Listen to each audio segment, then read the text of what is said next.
ನಮಸ್ತೆ ಎಲ್ರಿಗೂ. ಈ ವಿಡಿಯೋದಲ್ಲಿ ನಾವು ಬಾಳೆ ದಿಂಡಿದ್ದು ಪದಾರ್ಥ ಹೇಗೆ ಮಾಡೋದು ಅಂತ ನೋಡುವ. ಸೊ ಬಾಳೆಗೊನೆ ತೆಗೆದಾದ್ಮೇಲೆ ಅದರ ಗಿಡ ಇರುತ್ತಲ್ಲ ಅದರದ್ದು ದಿಂಡು. ಸೊ ಇದನ್ನು ಕಟ್ ಮಾಡಿ ಅದರ ಔಟರ್ ಸ್ಕಿನ್ ಏನಿದೆ, ಔಟರ್ ಪಾರ್ಟ್ ಏನಿದೆ ಅದನ್ನು ತೆಗಿಬೇಕು. ಈ ಥರ ಒಂದು ಮಾರ್ಕ್ ಹಾಕ್ಕೊಂಡು ಅದರ ಔಟರ್ ಪಾರ್ಟನ್ನು ತೆಗೆದಾದ್ಮೇಲೆ ಅದರ ಒಳಗಡೆ ನಮಗೆ ಒಂದು ಟ್ಯೂಬ್ಲೈಟ್ ಥರ ಒಂದು ಸಿಗುತ್ತೆ. ಸೊ ಅದರಿಂದ ಪದಾರ್ಥ ಮಾಡಬೇಕು. ಸೊ ಇದು ನೋಡಲಿಕ್ಕೆ ಟ್ಯೂಬ್ಲೈಟ್ ಹೇಗಿರುತ್ತೆ ಸೇಮ್ ಅದೇ ರೀತಿ ಇರುತ್ತೆ.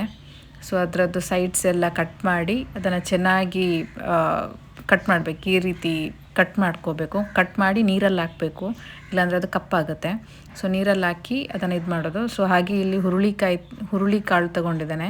ಹುರುಳಿಕಾಳು ಮತ್ತು ಬಸಳೆ. ಸೊ ಬಸಳೆ, ಹುರುಳಿಕಾಳು ಮತ್ತು ಈ ಬಾಳೆ ದಿಂಡಿದ್ದು ಪದಾರ್ಥ ಮಾಡ್ತಾ ಇದ್ದೇವೆ. ಸೊ ಇದನ್ನು ಕುಕ್ಕರಲ್ಲಿ ಹಾಕಿ 3 ಕೂಡ ಒಂದೇ ಸರ್ತಿ ಕುಕ್ಕರಲ್ಲಿ ಹಾಕಿ ಅದನ್ನು ಬೇಯಿಸಬೇಕು. ಸೊ ಇಲ್ಲಿ ಬಾಳೆ ದಿಂಡನ್ನು ಕೂಡ ಇದರಲ್ಲೇ ಹಾಕ್ತಾ ಇದ್ದೇನೆ.